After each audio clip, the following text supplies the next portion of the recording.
Adriana, benvinda e moi agradecidos por aquí estamos.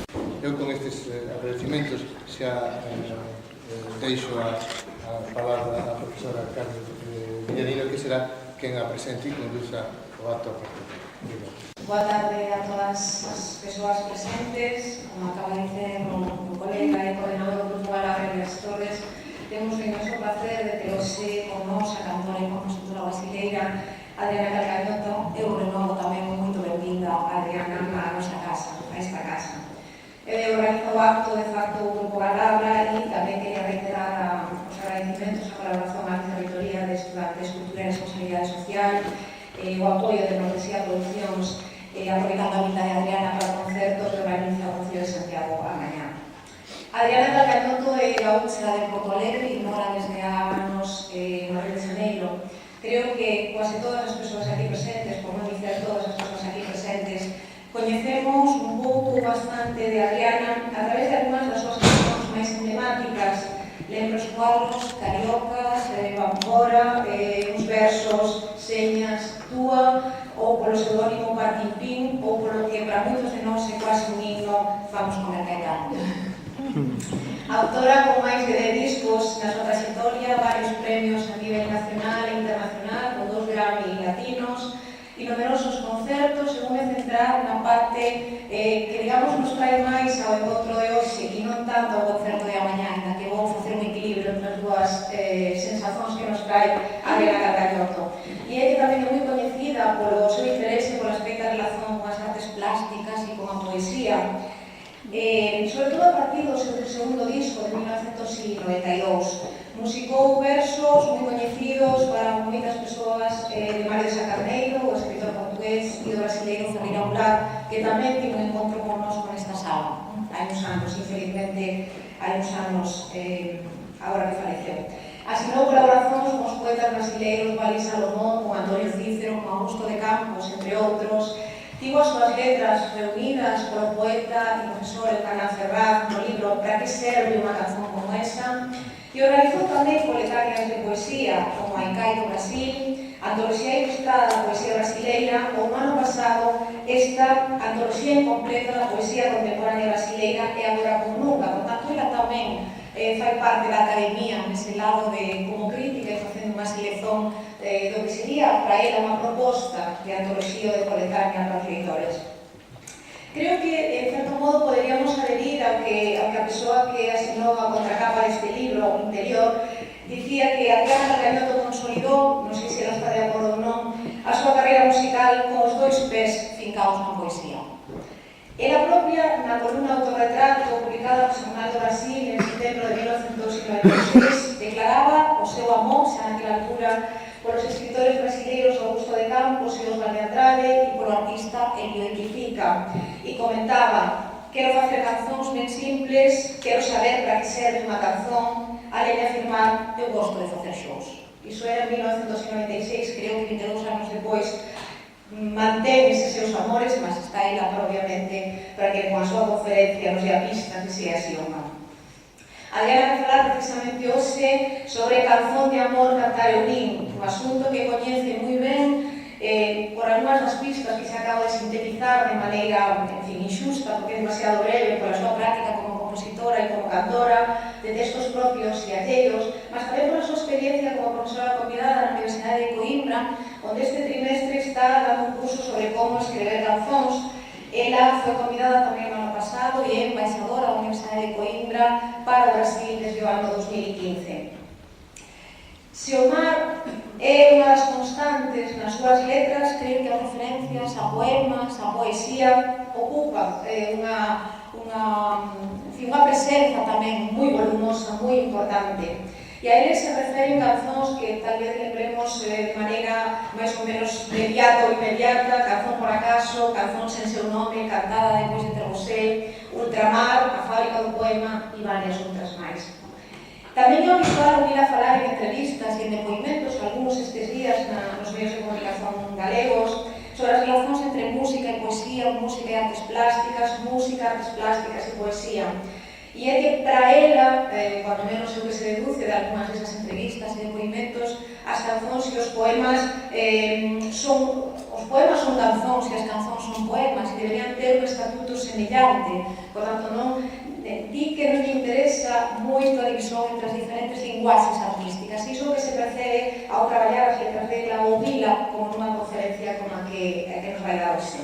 Unha mistura de códigos que tamén está presente na concepción do concerto que vai dar mañá aquí en Santiago, a muller do Brasil, con ecos dos textos dos primeiros cronistas brasileiros, desde Perobás de Camiña a outros, en fin, os vanguardistas, os modernistas de 1922 e a Tropicalia de Oitifica e os tropicalistas máis musicais, digamos. De poema de trovador do século XII, provençal, chamado Arnaud Daniel.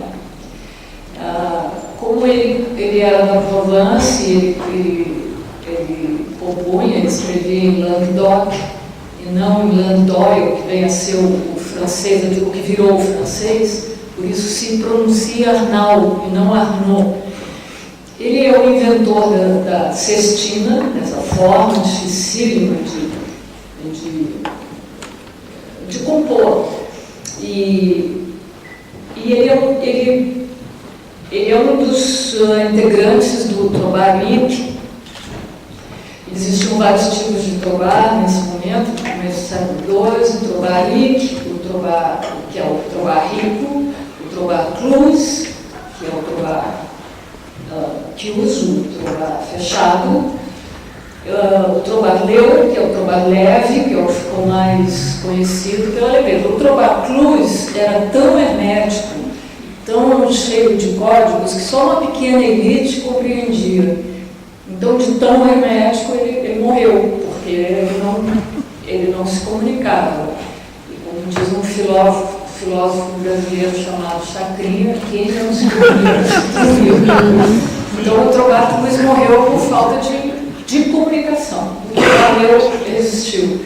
E o Arnaud Daniel, junto com o Marc Agru, é um dos trovadores que mais saíram bem no Trobar Lyrique, que também é muito complexo em termos de artesanato. A única mulher que conseguiu escrever, compor Trobar Lyrique foi Lombarda.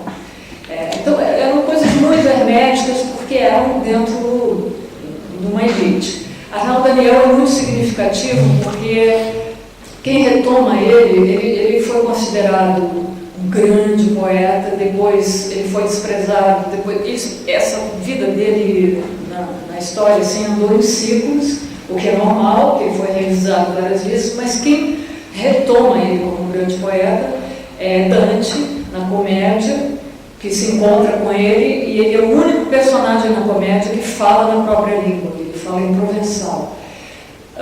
Então, Canção de Amor Cantar Eu Vim é uma transcriação do Augusto, direto do provençal,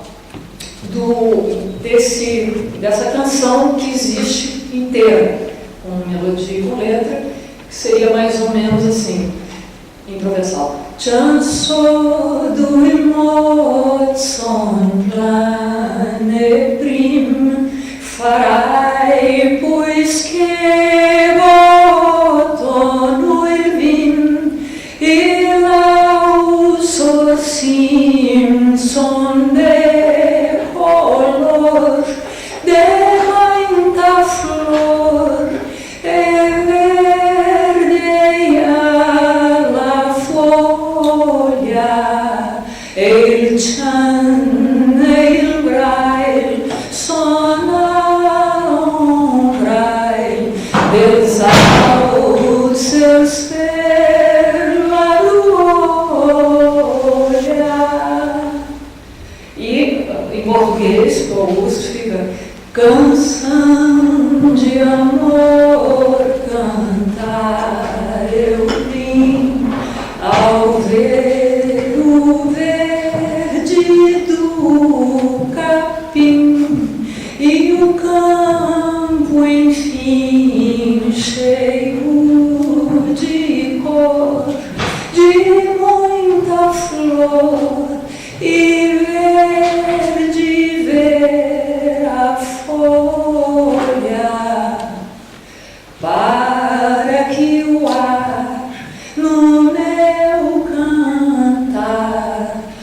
os pássaros recolha. É de uma fineza, uma delicadeza, uma coisa incrível. E ele, enfim, estou cantando só sempre a primeira estrofe de cada coisa que eu vou mostrar aqui, porque as canções são longuíssimas, mas a tradução dá 13 minutos. Mas enfim, Arnaldo Daniel, então, veio na história como um grande poeta, depois como um poeta menor, depois voltou como um grande poeta. Quem retoma para o nosso tempo, a partir de Dante, é Elza Topet. Mas, no tempo ainda do Arnaldo Daniel, nas Iluminuras, quando ele aparece, que são poucas, mas quando ele aparece, em todas as Iluminuras, os trovadores, há estudos imensos sobre a forma como que eles aparecem nas Iluminuras, cada gesto, cada ângulo do cotovelo, do punho, da mão, a virada de cabeça, aquilo significa coisas. E eu não sei ler esses códigos, mas eu tenho a informação de que toda vez que ele aparece, ele está dizendo: vejam como isso é maravilhoso, vejam como isso é feito. É quase uma carne mirando do céu. Mas ele tinha razão, na verdade, ele sabia que ele era um grande poeta, ele influenciou muita gente. Então, Canção de Amor, Cantar Eu Vim, na verdade, é uma coisa no tempo para mim que é muito interessante, porque é o que eu faço hoje. Sou uma trovadora hoje, ando pelo mundo com a minha lira cantando canções de amor. É o que eu vou fazer amanhã, uma canção de amor, cantar eu vim. Mas essa ideia não é do Arnaldo Daniel, não é do século XII. A história do amor, sobretudo não correspondido, começa na Grécia.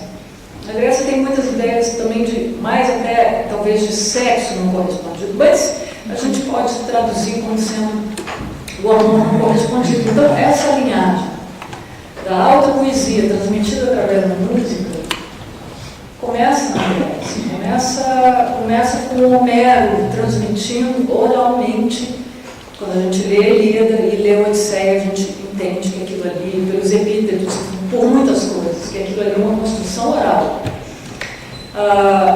Então, isso acontece na Grécia, e isso acontece com os trovadores, e isso depois vai acontecer no Brasil com um fenômeno que para nós é quase banal. A gente tem isso de uma maneira, assim, um nível de qualidade e de quantidade, porque a gente não tem poetas assim, que atingem o grande público e que são grandes poetas. A gente não tem um cego e outro, não, a gente tem hordas, levas, gerações de poetas que fazem a alta poesia tocar na rádio popular.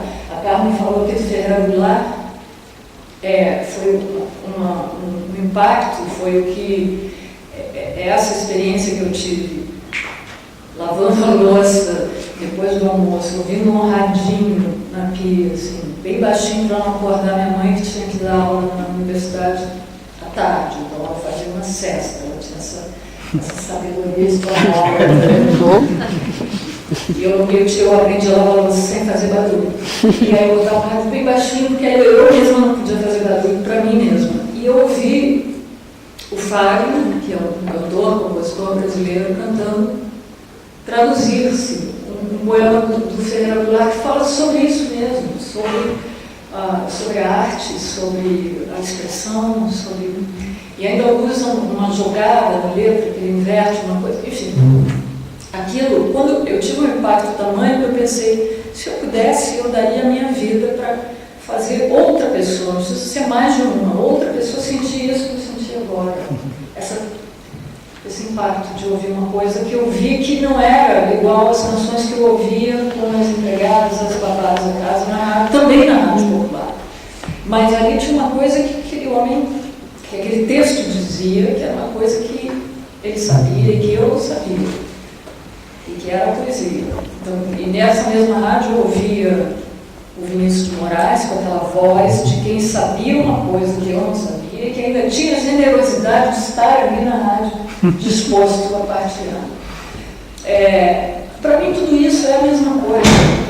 As canções, esse nível a que chegou a poesia na Grécia, eu estou falando, claro, somente do Ocidente, por favor. O o nível a que se chegou da poesia na Grécia, nunca mais se chegou até agora, àquela altura. E aquilo eram letras de canções. A poesia nasce antes da escrita. Então, esses fragmentos que a gente encontra de poemas de Píndaro, de Safo, de Alckmin, tudo isso são letras de canções. Muitas vezes, em muitos textos, Safo é descrita como uma cantora, ou compositora, enfim. Então, é isso tudo para dizer que quando, hoje em dia, existe essa tentativa de hierarquização do poema sobre a letra de canção, eu considero infrutífera essa discussão. Porque eram canções, sempre foram canções. E a minha pergunta hoje é, se um grande poema, considerado um enorme poema por todo mundo, que seja de um livro, que esteja numa estante, que esteja guardado num cofre, se alguém musicar, ele passa a ser um poema menor, o que acontece? Eu acho que a discussão, o que importa da discussão está aí. Mas, enfim, nem vou entrar, estou raspando o assunto, porque tudo são canções. Depois isso acontece com os trovadores. E Santiago de Compostela tem essa vantagem de ser o local onde os trovadores catalães, os trovadores da Provence, todos vêm se encontrar aqui. E aqui se misturam os estilos, e aqui eles trocam figurinhas, como se diz, uns conhecem os trabalhos dos outros, eles se influenciam, eles trocam coisas. E isso é muito importante na sobrevivência, vamos dizer, desse trabalho em geral. As línguas, né, vão se definindo a partir desse trabalho. Alfonso o Sábio, Alfonso X, ele é conhecido como um rei, eu não gosto dessa palavra, mas eu vou usar, megalomaníaco, né? Dizem que ele disse que se Deus o tivesse consultado, o mundo teria sido feito de outra forma. Ele queria ser imperador de Espanha, ele queria ser o rei dos romanos. E ele fez os cantigas de Santa Maria. E ele era castelhano. E ele fez em galego-português. Com isso, ele alçou o galego-português a um nível de prestígio que talvez, não é que não chegasse a língua, mas talvez levasse muito mais tempo para chegar. Aquele homem que Deus não consultou, portanto o mundo não ficou perfeito, elege o galego-português, quem vai contrariar? Então ganhamos muito tempo com essa decisão dele. E ele fez belíssimas coisas. Mas eu agradeço, porque eu acho que talvez, sabe lá, se ele não tivesse escrito em galego-português, o que teria acontecido com essa língua. E é interessante como ele é importante para o português, para o galego-português, porque ele fez essas cantigas que são importantíssimas, ele escolheu deliberadamente escrever em galego-português, e ele conseguiu casar a filha bastarda com alguém que depois vai fazer Dom Diniz, que é o rei, que também é trovador e que vai fundar a Universidade de Coimbra, que é uma universidade que é cúmplice de todas as ondas que tiveram no Brasil, que é muito mais jovem do que a Universidade de Coimbra, todas as ondas de independência enquanto colônia portuguesa, todas as vezes que se pensou isso, não todas as vezes, mas muitas vezes isso veio do fato de alunos na Universidade de Coimbra, portanto filhos da elite, saíam do Brasil, vinham para a Europa, iam estudar em Coimbra, então um era do direito, o outro das letras, o outro enfim, cada um fazendo o seu curso, mas se conheciam, eram brasileiros, acabavam ficando amigos, trocavam ideias e tudo. Depois voltavam para o Brasil. Quando voltavam para o Brasil, continuavam amigos e começavam a trocar ideias do ponto de vista de quem tinha visto o Brasil de fora, do ponto de vista de Coimbra. E ali começou uma ideia de Brasil que até então não existia. éramos brasilianos, não éramos brasileiros. E ali começa a semente de uma ideia de Brasil que depois vem em ondas, depois a Inconfidência Mineira, só o Tiradentes, que era pobre, não estudou em Coimbra, mas o Cláudio Manuel da Costa, todos os outros que tinham dinheiro dele, estudaram na Universidade de Coimbra. Portanto, eu estou fazendo toda essa volta porque comecei lá no Alfonso, mas porque ele fez muito pela língua portuguesa, ele indiretamente fez Dom Diniz, que fez a universidade e que fez uma operação. Ele é já o final desse movimento dos trovadores. E ele faz, dependendo do ponto de vista histórico, aquilo ali parece a decadência daquele movimento. Depois aquilo, a coisa esmorece um pouco, mas ele faz ali uma operação que é a seguinte: ele começa já a usar processos de poesia popular. Isso vai refletir em muitas ondas no Brasil depois, na poesia pau-brasil, no tropicalismo e no que eu estou dizendo aqui hoje. Portanto, é uma tradição da mistura do popular e do erudito sem assombro. Essa que é a real tradução. Isso que você estava falando da Universidade dos Artistas, isso é um movimento contemporâneo, porque as universidades não podem ficar fechadas. É preciso descobrir uma maneira de se abrir em tempos de internet, de tudo, e nem os artistas podem ficar fechados à universidade, encarando as universidades como instituições fechadas, ou enfim. Então, considerar tudo isso uma linhagem, à medida que eu fui estudando, porque na verdade eu fui estudando sozinha, e o que foi me levando a isso tudo foi, na verdade, cada poema de cada um deles. E aí eu fui entendendo. Eu, na verdade, não fiz faculdade, eu fugi da escola para ir fazer música. E fui fazer música e agora estou aqui, agora estou lá na Universidade de Coimbra. Não recomendo, não façam isso em casa. Você quer nem você. Mas, enfim, ao longo disso, meu problema não era a escola. O problema era o tempo que eu perdia com a interação, com as matérias que não me interessavam, e sobretudo que eu não conseguia chegar na aula, porque à noite eu ia, tira os meninos da sala, à noite eu ia ouvir os músicos tocando, as pessoas cantando, então eu ficava de manhã, não conseguia a aula, se conseguia, não entendia nada. Então eu deliberadamente abandonei a escola, mas os meus pais viram que eu não abandonei os estudos. Eu sempre gostei de estudar, mas para mim foi mais interessante estudar o que eu gostava. Então são muitos anos assim, de descobrir um poeta. Eu descobri o Oswald de Andrade porque minha mãe via que eu queria ler e não sabia o que me dar. Ela via que eu estava abandonando o colégio, que não era suficiente, então ela entrou no círculo do livro, que deve ter alguma coisa parecida, né? Um clube, um clube de leitura. E eu vi a capa de um livro do Oswald de Andrade, aquilo me chamou a atenção, eu comprei. E ali eu descobri a poesia pau-brasil, aquela coisa que o Oswald de Andrade está propondo: sejamos brasileiros, vamos parar de papagaiar a poesia portuguesa. Sobretudo, o que ele está dizendo nos anos 20 do século passado é que tinham poetas brasileiros tentando escrever como no século XVI.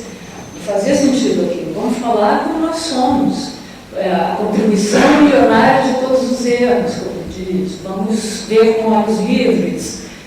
Vamos ser brasileiros, vamos ser quem nós somos. Então ele propõe esse ritual da antropofagia, que é, por menos que pareça um ato grotesco, bárbaro, mas é um ritual espiritual, onde a gente se apropria das forças do outro. Eu não quero comer o inimigo para acabar com ele, eu quero comer o inimigo porque eu quero as forças dele para mim. Tem um sentido muito mais pragmático até. vou eliminar o meu inimigo para nada. Não, quero as vantagens dele para mim, a força dele para mim. E é isso que ele coloca como identidade brasileira, o fato de que nós assimilamos as coisas, deglutimos aquilo, devolvemos a nossa moda, o nosso modo. E tudo isso eu fico vendo, pesquisando esses poetas, ouvindo esses poemas, lendo o que o Augusto de Campos tem para dizer sobre os trovadores. Quanto mais eu leio, mais eu acho que tudo isso é uma coisa só. Eu tenho aqui, porque a lírica da Idade Média é essa combinação exatamente como na Grécia de música e poesia. Nenhuma das coisas tem um peso maior do que a outra. É justamente uma terceira coisa que acontece, a junção dessas duas. Trovar é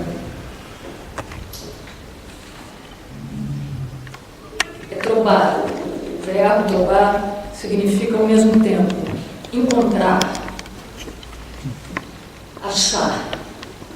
Ou seja, o trovador é um achador. E ao mesmo tempo, o outro sentido parece também derivado de troco, não troco grego com dois T's. Troco, expressão grega que significava já no século V, na liturgia bizantina, canto dedicado aos gregos. Ou seja, era uma operação de alto artesanato, de alta poesia, mas é destinado aos gregos, tem esse sentido. Então, por exemplo, a gente tem o jogral e o trovador. O jogral é aquele homem, né, que não é nobre, é um homem do povo, e ele tem uma relação, ele é meio um homem do demônio, ele é um homem do diabo, porque ele está ali propondo coisas que não são nobres, não são espiritualmente elevadas. Ele é um homem do circo, ele é um homem que está propondo coisas que para as mulheres são muito mais sedutoras do que o trovador está propondo, porque o trovador propõe um amor platônico, um amor que não pode se dar, não pode acontecer. Ele está dando a vida dele para cantar uma mulher que é casada, ele precisa fazer a corte, e ele proporcionalmente, ele é herói, ele é um vencedor à medida em que ele sublima o amor físico, o desejo, tudo isso passa para os poemas. É uma coisa completamente artificial, mas resulta numa beleza, num nível de feitura e de delicadeza, de equilíbrio, tanto que sobrevive, porque se não fossem coisas belíssimas, eu não estaria aqui hoje falando sobre elas. E tem então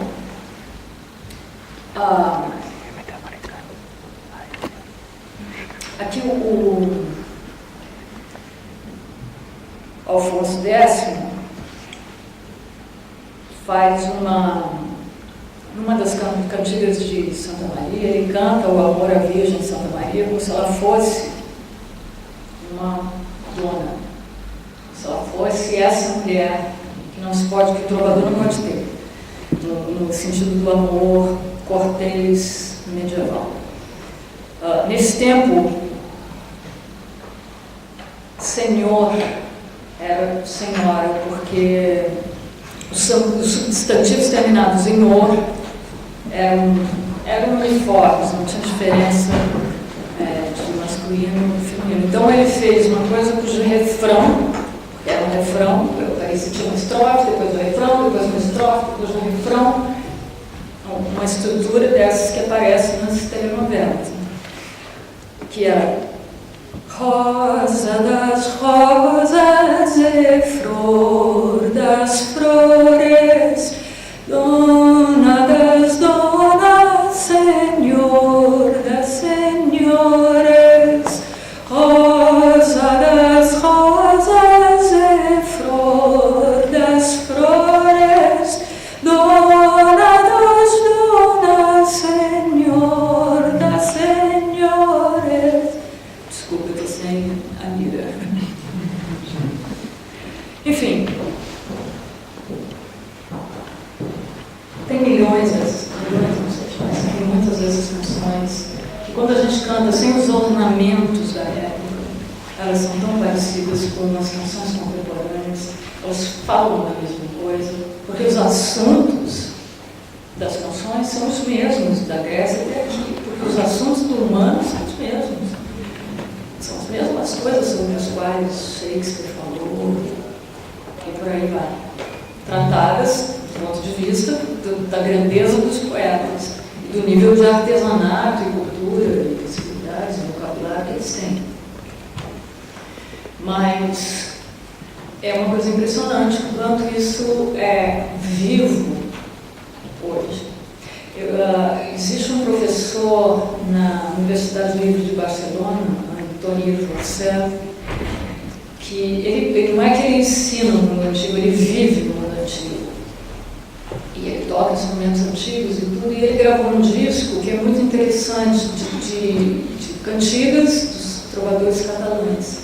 Ele gravou na rua, ele gravou em parques, em coisas, porque os trovadores não gravavam em estúdios. Aliás, não gravavam, mas não gravavam em estúdios. Eles cantavam na rua. E essas cantigas começaram aqui em Santiago de Compostela, quando se reuniam, eles faziam uma coisa muito esperta, que era as introduções. Por isso, quando a gente ouve as gravações, a gente acha um pouco estranho, mas é uma reprodução do que era. As introduções são enormes, não é? A gente não pode considerar como introduções do que a gente considera introduções de canções hoje, que a cada dia vão ficando mais curtas. Hoje em dia, aliás, uma canção já vai direto para o refrão, porque senão as pessoas mudam de sei lá, surfam, enfim, ninguém mais tem tempo para uma introdução. Mas aquilo era o seguinte: eles começavam a tocar, as pessoas ouviam música e aí começavam a chegar. E eles tocavam só, mas aquilo era para chamar atenção, agregar as pessoas. Quando eles achavam que estava suficiente, vinha a palavra. As pessoas já estavam mais ou menos arrebatadas, já estavam com o ouvido aberto para aquilo, porque a música era chamada.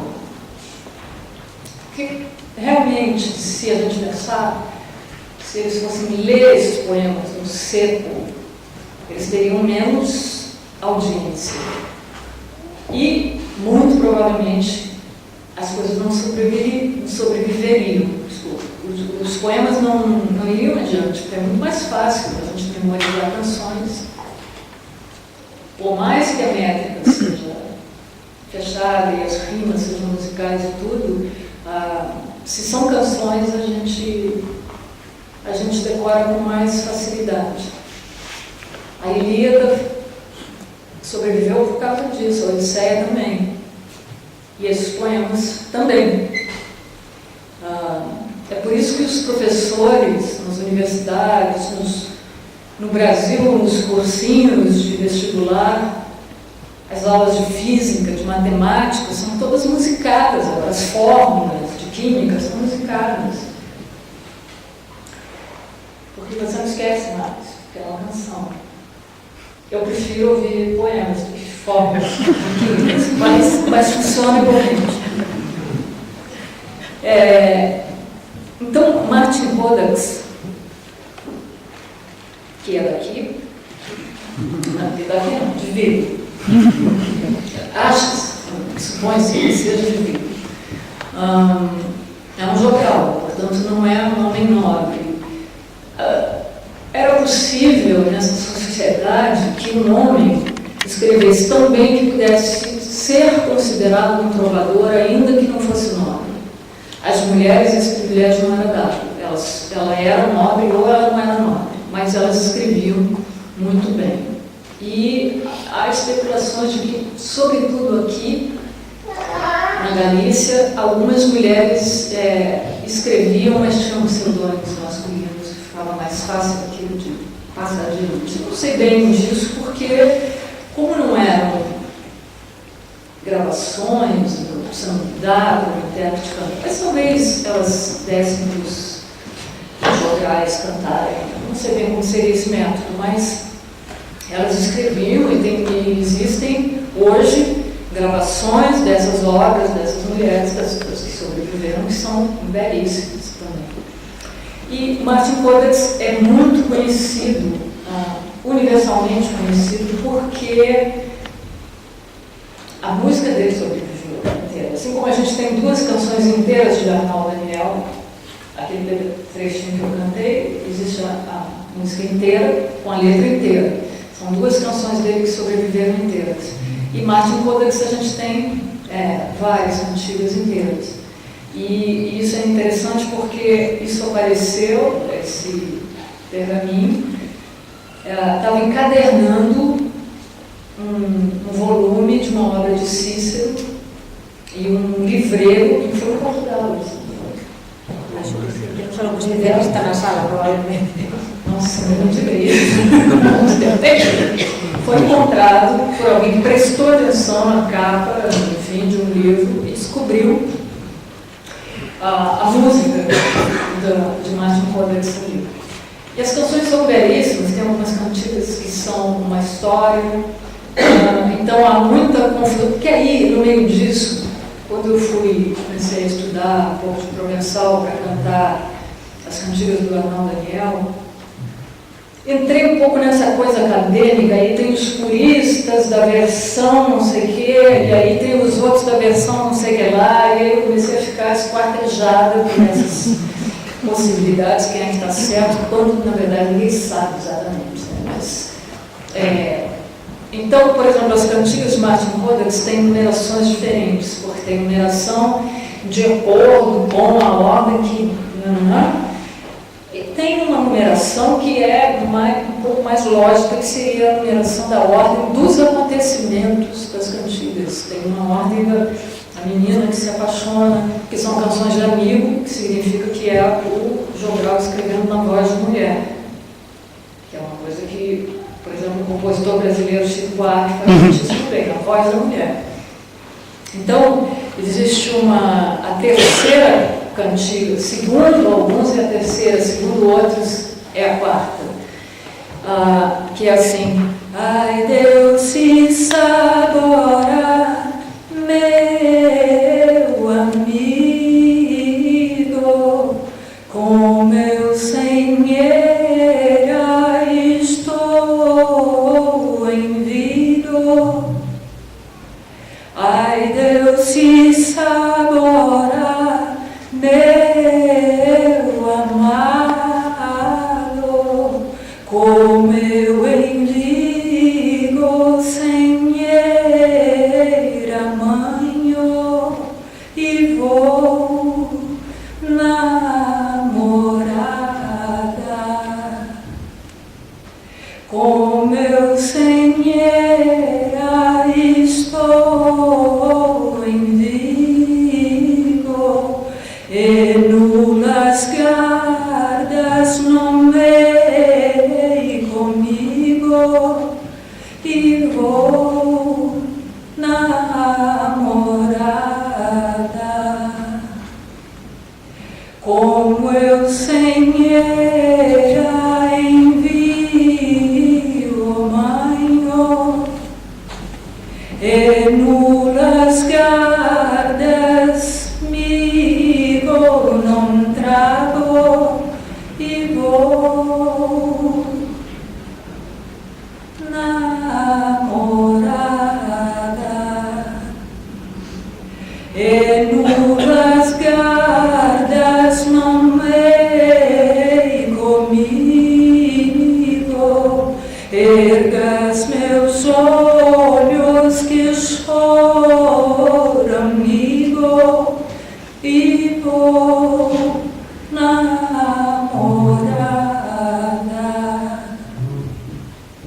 e nulas gardas migo não trago, ergas meus olhos que choram ambos e vou namorada.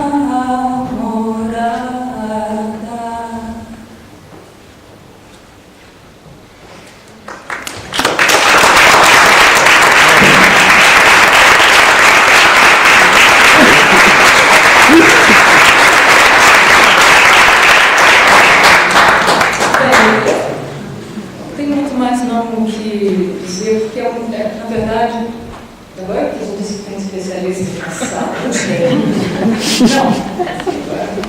Você estragou.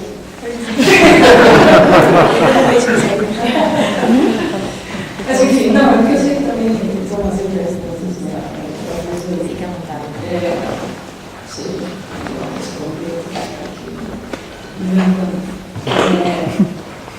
Na verdade, isso é um depoimento pessoal. Eu não sou uma especialista, eu sou uma curiosa. Mas isso tudo me ajuda muito no meu trabalho de composição e no meu lazer enquanto leitora de poesia, de qualquer tipo de poesia. Eu já não vejo esses poemas como... Eu não leio esses poemas como uma coisa atrás no tempo, como uma coisa arcaica, porque mesmo o que eu leio da Grécia, porque a gente entende essa palavra arcaica como uma coisa arcaica, parece uma coisa, né, dos dinossauros, mas é um termo para colocar no tempo, mas uma vez que as questões humanas seguem sendo as mesmas, uma vez que, como diz o Álvaro de Campos, tudo que uma geração aprende, tudo que uma geração passa para a próxima é tudo que ela não foi. É por isso que nós não aprendemos nada do passado, é por isso que nunca mais fizemos poemas como na Grécia, é por isso que ainda existem guerras, é por isso que ainda existe desigualdade, é por isso que as pessoas negras ainda são executadas só pela cor da pele. Porque qual outra explicação para nós não evoluirmos? Nós seguimos com as mesmas questões. Segundo o budismo, os problemas humanos são 20. Não é mais do que isso. É o luto, uma outra dúvida, é um pacotinho. E os poetas têm... Essa é a matéria-prima. É a condição humana, é o nada da condição humana, é a impermanência. É com isso que lidamos. Então, quando a gente olha o tempo da humanidade em relação ao tempo do universo, em relação aos dinossauros, nós somos uma piscadela. Então, se a gente olhar os poemas da Grécia, não consigo achar mais que são arcaicos. Eu acho que eu vejo como um tempo só, um tempo nós, os humanos, que temos muito que rodar ainda. Já devíamos ter aprendido com o nosso passado. Mas eu entendo que uma espécie que destrói o próprio habitat não está fadada ao sucesso. Desculpa, tirem as crianças da sala. Mas o que é que temos? Temos a poesia, né? Que eu acho que temos para nos levar adiante. Temos as crianças e temos a poesia. Só para dizer que não, a maneira com que eu leio esses poemas não é assim historicamente. Por isso, se vocês me perguntarem sobre datas, eu não vejo dessa forma. Eu leio os poetas, assim como eu leio esses aqui, os contemporâneos brasileiros, os contemporâneos americanos, enfim, eu leio a poesia de cada um. É evidente que, à medida que eu fui me entranhando mais na linhagem, essa linhagem, que é a Grécia, a alta poesia transmitida através de música, depois, no medievo, a alta poesia transmitida através de música, aqui na Galícia, na Provence, na Catalunha, e o fenômeno brasileiro, que não se compara, claro que o cancioneiro americano é genial, mas e temos o trovador contemporâneo, Nobel de Literatura, que destrói, de uma vez, porque eu jogo uma parte sobre esse argumento de que os poemas de livros são maiores do que as canções. Faz diferença.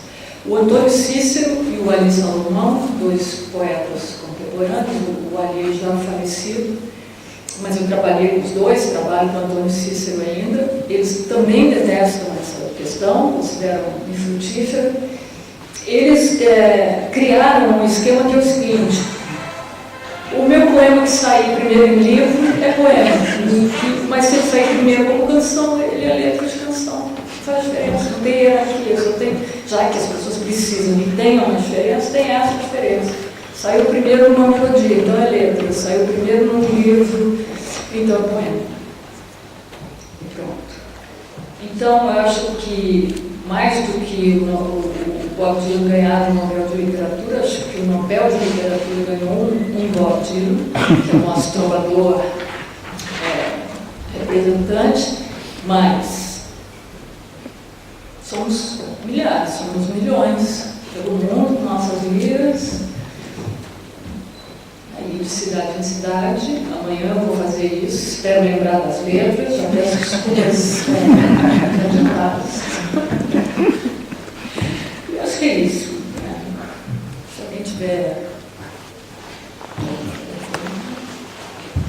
alguém não especialista tiver pergunta.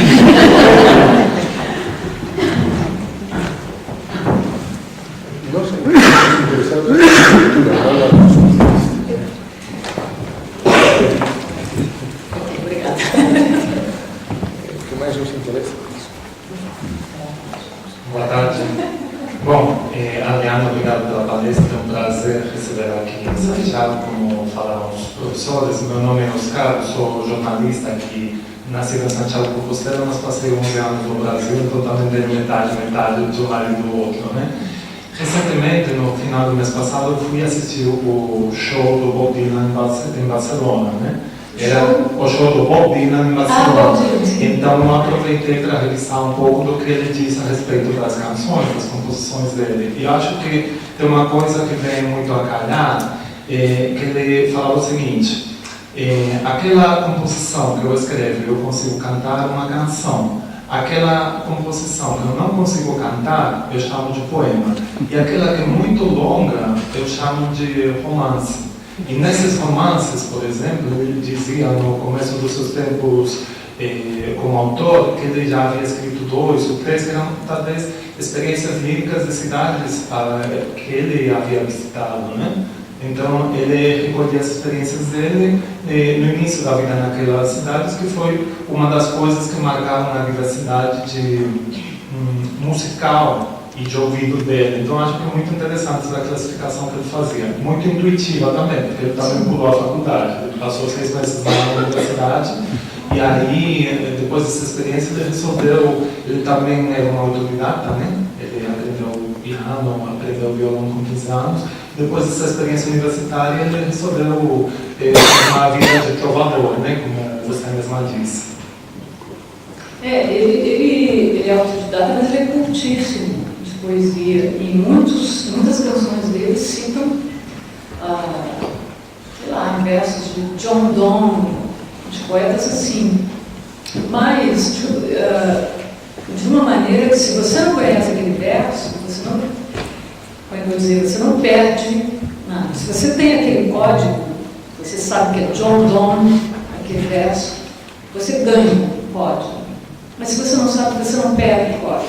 Isso é uma coisa bem importante, porque não é... Se você começa a citar outros poetas de outros tempos e tudo, de uma maneira, um pouco Arnaldo Daniel, vejam como eu sou culto, vejam como eu sei coisas, você começa a não se comunicar. Mas ele faz isso de uma maneira... Você ouve a canção, e se você souber, você sabe, pode ter 2, 3 camadas. Mas uma vez que você não saiba, nada é perdido. Eu acho que ele é muito generoso nisso. E ele é um leitor de poesia incrível, assim. Muito culto. Bueno, tenho uma pergunta. Muito obrigada por estar aqui. Como trovadora, como trovatriz, que vai antes? O poema, a música? É uma pergunta muy seguro, muy sincera, muy básica, pero a mí me preocupa como Cada canção se inaugura a si própria e vai pedir as coisas que ela precisa. De uma maneira geral, até um certo momento, assim, eu começava a escrever uma canção quando eu estava com o instrumento, tocando outras coisas, porque eu nunca escrevi uma letra, como ela está escrevendo, escrever uma letra, nunca fiz. Ou escrevo uma letra para uma melodia existente, alguém me mandou uma melodia e eu ponho a letra, ou escrevo uma letra minha para uma melodia minha, aí é junto com a melodia, com o instrumento. Mas eu reparei que também ficar fazendo só melodias no instrumento, isso reduz as minhas melodias, a minha limitação no instrumento. O vocabulário fica muito curto. Então agora eu tenho experimentado outras coisas. Eu solto umas batidas aqui nos softwares de composição, mexo nos andamentos, então super acelero uma coisa ou ralento de forma exagerada, e aí posso criar melodias mais livremente, sem ficar fazendo melodias que corram atrás só daquilo que eu sei tocar. E também tenho tido assim porque a vida do trovador, a gente pensa que é muito glamourosa, ficar cantando, né? Mas não é. A gente fica esperando, a gente come comida de avião, a gente fica esperando o quarto do hotel, um dia a cama memória, um dia a loucura. Aquilo é uma loucura. Então, uma coisa que eu aprendi foi que a gente não deve criar situações ideais. Eu preciso de silêncio, preciso de não sei o quê, preciso de um instrumento, a água deitada assim. Isso são desculpas para você procrastinar. Então eu agora faço melodias na minha cabeça, esperando o avião, liberdade nisso, eu acho. Então, nem instrumento mais eu preciso. Conseguir. Agora, as canções pedem o que pedem. A gente também não sabe. Eu gosto muito de encomendas, porque as encomendas estão. Eu quero atender a pessoa, não quero deixar na mão, não quero frustrar, não quero me frustrar, não quero parecer, enfim. Aí eu vou ficando doida.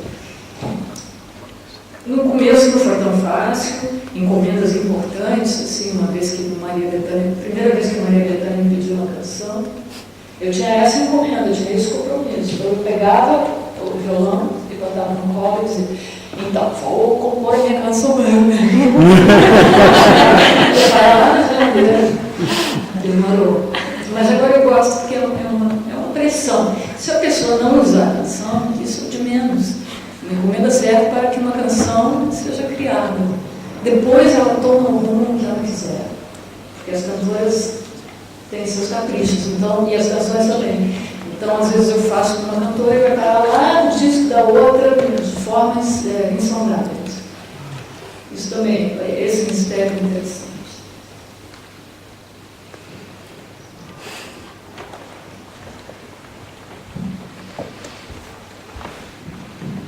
Olá, tudo bem? Sou brasileira, Virgínia. Agradecer também o belo texto que a Carmen fez. E depois seria legal a gente ter acesso a esse texto, Carmen. E aí, fazendo relação a uma coisa que ela falou, gostaria de ouvi-la, Adriana, a relação com as artes plásticas. Você falou a coisa dos trovadores, a questão do tempo e a questão da falta de fronteiras entre artes, né? A sua relação com as artes plásticas para compor canções, né? Porque aí já não é uma relação tão temporal. Eu pensei em umas canções suas que dialogam com Hélio Oiticica, e com, eu acho, os quadros também, para mim, muito imagética. Eu gostaria que você falasse disso, essa relação artes plásticas e a letra. Eu acho que os artistas, sobretudo, as linguagens não têm essas fronteiras tão definidas. Artes plásticas, uma coisa, poesia. Não. Está cheio de livros de poesia, onde não há poesia. Tem poemas, mas a poesia não está onde se quer que ela esteja. Não é assim, escrevi um poema, portanto tem poesia. Não.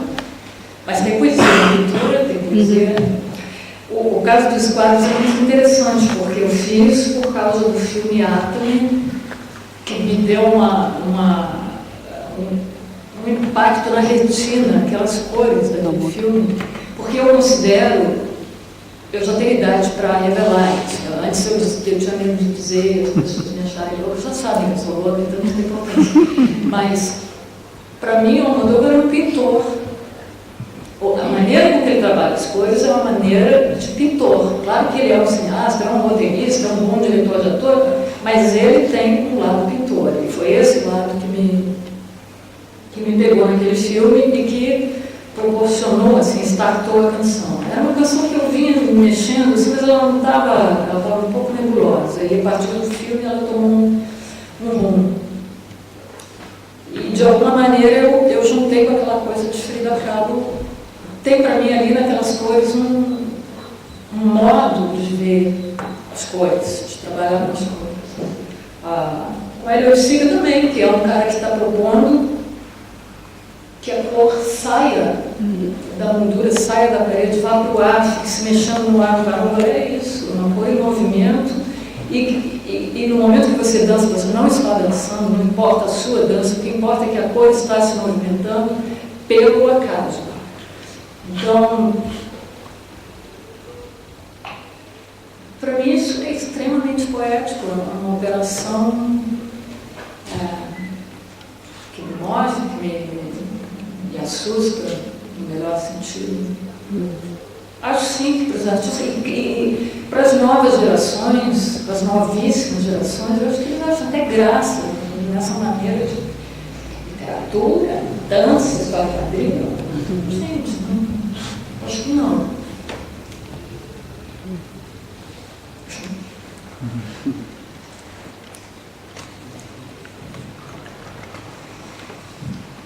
Boa tarde.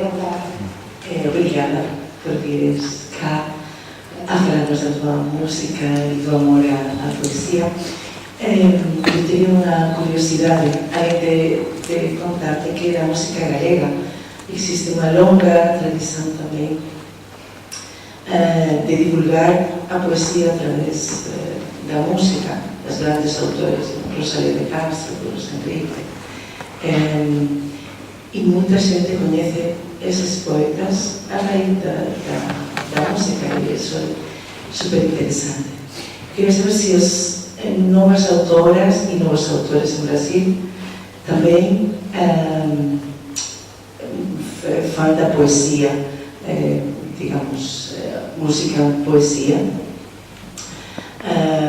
E também uma curiosidade para saber que novos autores ou autoras, compositores ou compositoras te interessam mais agora no Brasil. E também se te resultou muito gratificante ser Adriana Partimpim e como isso te conectou com gente jovem ou no trabalho musical, às vezes também tem a ver com a divulgação da poesia e também com a conexão com as crianças. É isso. Obrigada.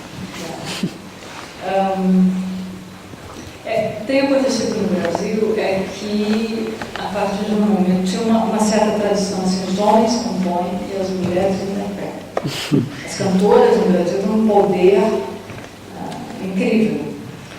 Mas eu acho que, a partir de, assim, algumas compositoras, Ângela Romô, Sueli Costa, começou uma coisa devagar, assim, porque a partir da Marisa Monte, abriu-se uma coisa, porque ela é dona da obra dela, ela é produtora da obra dela, dona dos fonogramas, ela é dona do trabalho dela. E aquilo abriu as portas para a minha geração, e a partir da nossa geração, as meninas começaram a compor mais, estão compondo muito mais, produzindo, porque o mundo da produção, o mundo do estúdio é muito masculino. Era um clube do bolinha, eles ficavam ali com aqueles botões, identificando, e agora não dá mais para fazer isso, porque elas pegam o laptop, vão no banheiro e fazem um disco inteiro. Então, eu acho que isso, mais do que musicando poemas, elas estão, com razão, produzindo as próprias coisas, escrevendo música, produzindo, mixando, masterizando, elas estão independentes. Esse movimento é necessário.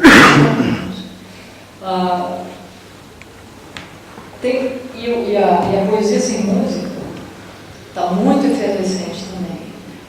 Tem um polo no Rio de Janeiro que na PUC são poetas, muito bons poetas, que dão aula de poesia. Então é um privilégio para as pessoas que estão estudando aqui ter aulas com Paulo Henrique Brito, com Armando Freitas Filho, com o Eucarama Ferraz no UERJ. tem uma geração que tem esse privilégio de estar perto dos poetas. E a aventura Partimpim é uma coisa que eu fui pensando durante um tempo antes de fazer o primeiro disco. Achava que ia ser completamente compreendida quando eu chegasse na gravadora, na editora, com essa ideia. Achei que todo mundo ia dizer uau! E eu disse, eu quero fazer um disco para criança. E aí o meu diretor disse, não, você não pode. Eu falei, como não posso? Ele disse, você não tem um programa na TV? E aí realmente deu muito trabalho. Mas quando eu vi que ia dar trabalho, eu disse, então é mais importante ainda do que eu estou imaginando fazer. E fiz, e eu não imaginava fazer concerto. Não estava na minha. Eu não imaginava encarnar o personagem, sabe? Era uma coisa. Vou lançar aqui umas canções dentro de outra tradição brasileira, que é dos grandes artistas que generosamente param um pouquinho o que eles estão fazendo, dão um pouco do tempo deles para fazer coisas no mesmo nível que eles fazem para adultos, fazem para crianças. Então, o Braguinha, o Vinícius Moraes, o Chico Buarque, o Manuel Bandeira, Cecília Meirelles. Então, eu pensei, poxa, isso não está mais acontecendo neste momento aqui, nesse tempinho aqui que eu estou vivendo. Então, eu resolvi fazer. Mas era assim, lançar um disco e seguir a minha vida, dar aquelas entrevistas. E aí começaram a me cobrar nos shows, me concertos. Eu falei, não, mas ela é uma outra pessoa, não sou eu. Ela é outra coisa, outra pessoa. Inclusive eu tenho, ela tem um contrato com a gravadora e eu tenho outro. Eu sou uma só. Mas aí as crianças começaram a pedir concerto. E aí eu falei, meu Deus. Aí fui fazer. E foi um presente, uma coisa, recomendo a todos fazer show para criança, porque eu gosto assim. E o show não pode ser longo, tinha bebês de colo que iam. E também tinha, por causa de uma marchinha de carnaval dos anos 40, tinha muitos avós e avós, e bisavós, que eram os mais mal comportados. Mas depois um show curto, porque, enfim, o show tinha 1 hora, e eu ficava 2 horas e meia no camarim, conversando com as crianças, que faziam umas perguntas assim, por que o alinhamento do show é diferente do disco?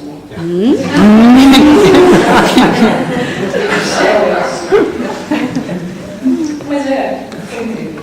Os 2 concertos, demanda, mas eu não saía cansada como eu saio dos shows para mim. Eu saía revigorada. Assim. Foi incrível.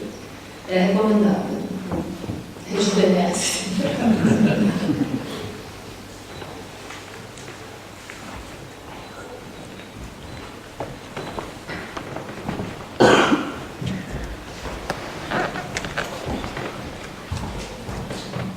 Oi, Adriana. Queria dizer que é um imenso prazer estar aqui, te ouvindo, um grande privilégio, uma grande honra. Obrigada. E que eu realmente não sabia que, além de ser maravilhoso te ouvir cantar, é maravilhoso te ouvir falar também. E as brasileiras realmente, as cantoras são realmente divas, é de uma densidade, de uma inteligência, para mim, de uma genialidade, de uma sensibilidade absolutamente imensa. E eu queria então colocar 3 perguntas só. Eu sou da área de comunicação, só nem começar.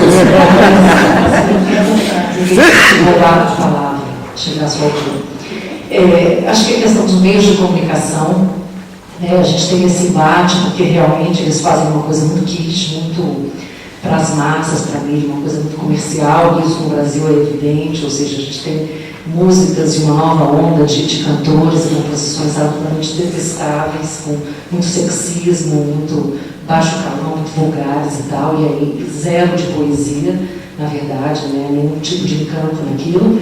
A segunda questão seria com relação à internet, quer dizer, você filosofou um pouquinho sobre a nossa evolução, o mundo, para onde vamos, e a internet não seria, então, uma forma de evolução na comunicação, na pluralidade, na universalização, e até na quebra do monopólio vezes das comunicações de massa. Então, seria uma forma da gente pluralizar e evoluir com os seres humanos.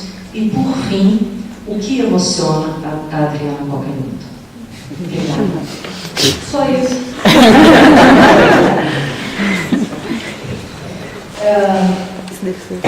Olha, música ruim, poema ruim, sempre teve. Se a gente vai fazer uma proporção das coisas maravilhosas que são produzidas ao longo dos tempos, sempre são poucas. Os leitores de poesia, de verdade, assim, no mundo, são 2.556 durante todos os tempos. Existe essa maravilha do Brasil, por isso que eu digo, nós somos muito mal acostumados. Porque a gente liga o rádio e hoje tipo, eu acho que não é assim, mas não é. E música ruim tem, poema ruim tem, romance ruim tem, e isso sempre será a maioria das coisas. Como filtrar? Aí uma questão que no Brasil tudo vem da educação. Então a gente precisa pelo menos de 2 gerações para começar a conversar sobre isso. E educação significa uma série de coisas, porque no Brasil o que eu vejo quando os políticos falam sobre educação, eles prometem construir escolas. Educação dos políticos são prédios escolares. Não é nada de projeto de educação, de essa educação no mundo todo, do cidadão, entendeu? Construir prédios escolares onde os negros não podem entrar. Não é educação, simplesmente. Agora, essa coisa da qualidade seguirá sendo assim, eu acho. Então, eu, quando começou a internet, logo que eu pude acessar, em 1993, sei lá, uma coisa assim, eu sempre fui uma entusiasta da internet, porque eu pensava, quando as pessoas me diziam, olha, vai ter uma coisa que vai ligar o mundo, que você vai poder falar com uma pessoa lá do outro lado, no outro continente, e você vai ter um aparelho onde você vai poder ver o tempo, ler as notícias, falar com as pessoas, aquilo para mim, eu dizia, ai que lindo, mas isso vai ser para os meus bisnetos, né? Eu vou pegar isso. E a coisa aconteceu tão rápido, e eu acho tão privilegiado poder ter vivido num mundo completamente sem internet, onde era possível vou ali comprar um cigarro, nunca mais voltar e nunca mais ser visto no mundo. Isso não existe. Isso é um sonho no mundo, é uma desgraça. Eu não gosto da ideia de estar sendo tão observado como eu sou, de conhecerem meus atos, o jeito que eu clico, a que horas eu clico, com o que eu falo. Eu gostaria que não fosse assim a minha vida, mas não há mais saída. Dessa ideia eu não gosto tanto, mas quando começou a internet, eu pensei, meu Deus, eu posso acessar a biblioteca de Alexandria. Para mim é uma coisa quase irreal. Eu acredito que, eu imaginava também que a internet pudesse nos ajudar a evoluir, talvez ainda possa, mas o que nós estamos vendo na internet é a natureza humana em seu esplendor. Quando a gente vê essas organizações humanitárias, que dentro dessas organizações há abuso sexual de crianças, isso é o quê? Isso é a natureza humana. A guerra é a natureza humana. A paz é uma invenção, uma ilusão, uma coisa que a gente procura. Mas a guerra existe. A indústria que não entra em crise é a indústria das armas. O que a internet pode começar? A minha analista disse assim, Adriana, essas pessoas que fazem comentários, esse tipo de comentários anônimos na internet, são aquelas pessoas que quando a gente vai ao banheiro, ia ao banheiro, escreviam coisas na porta, assim, coisas grosseiras, obscenas nas portas do banheiro. Agora elas escrevem na internet. Comentários que não acrescentam. Então, acho que temos muito que andar. A internet tem suas áreas, né? Tem a prova podre, tem a natureza humana em seu esplendor, você pode só fazer pesquisa, você pode só andar A parte boa são escolhas. Internet como a vida. Eu acho que agora está um pouco... Precisamos repensar, mas agora eu tenho a impressão que já, para um tipo de coisa, já é tarde. Já estamos todos mapeados em nossos comportamentos. Você não pode mais pensar uma coisa que aquilo vai para o lado. Agora eu já vi coisas de pessoas comentando um assunto, não estão nem na rede falando sobre aquilo, estão comentando, e aí no dia seguinte aquilo aparece como um produto, como uma coisa para você ter acesso. Isso me apavora, mas eu também já estou mais para lá do que para cá. Então, mas eu acho que as crianças precisam acomodar isso. Mas, enfim, a internet é novíssima, uma coisa... não sei, eu acho que tem muito que ser inventada. O que me emociona são os artistas, as soluções dos artistas, a vida, o que acontece na minha vida, na vida dos outros, dos meus amigos, são os problemas, são soluções, são os museus, aí visitar uma biblioteca em 5 minutos, aqui em cima. Isso é coisa que não se faz com uma pessoa. Passar pelos meus lombadas. Emociona, não sei se para o bem ou para o mal, mas emociona.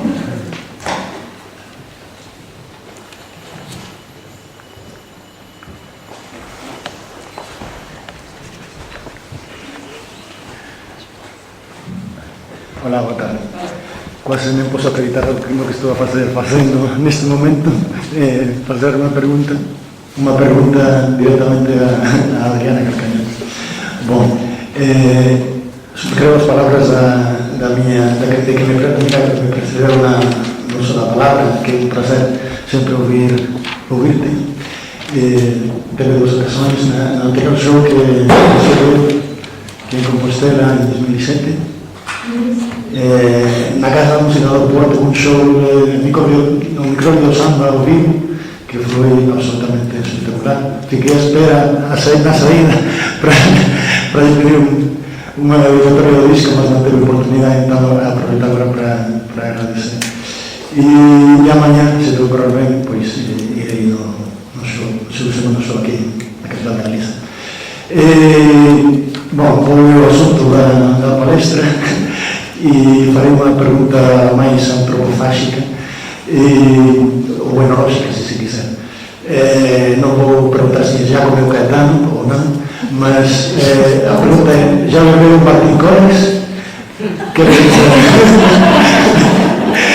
dizer, bom, é uma maneira resumida de perguntar como é que é a experiência de morar praticamente no que foi o verso da língua portuguesa, da língua portuguesa, uma temporada relativamente longa, no Brasil, igual a única, nas escolas, a única coisa que se explica em relação à Galiza bom, é a língua da língua portuguesa medieval, não é? Então, esse conhecimento mais próximo, essa experiência orgânica, não sei se teve a oportunidade de ver, não de tocar, porque não era permitido, mas o pergaminho de Indel, que esteve... Bom, ouvir aí na ilha de São Simão, partilhar essas paisagens, não sei. Bom, gostava em geral que nos falasse isso. Obrigado. Eu não tive a oportunidade de ver ainda. Devo ver algum dia, mas também não... É bonito ver, mas também não é algo que... Acho que o que fica, o que é importante, né? Do jeito que bate na gente, assim. Não sei como te responder. Como quiser. O vinho. Eu vou responder assim. A cantiga que muitos, de Martin Roberts, que muitos dizem que é a 5 e muitos dizem que é a 7. Aqueles que dizem que é a 7, dizem que é a 7 porque ela fecha a história da moça que está apaixonada e ela fecha com um final feliz. E fecha assim.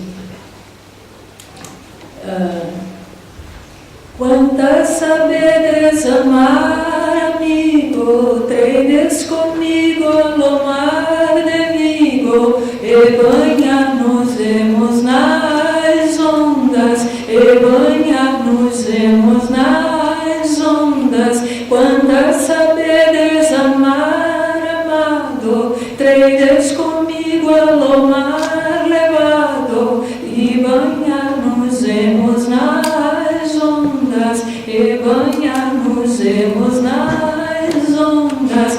Treines comigo no mar de Vigo, e veremos-lo, meu amigo, e banhar-nos-emos nas ondas, e banhar-nos-emos nas ondas. Treines comigo no mar levado, e veremos-lo, meu amado, e banhar-nos-emos nas ondas, e banhar-nos-emos nas ondas, e banhar-nos-emos nas ondas, e banhar-nos-emos nas ondas.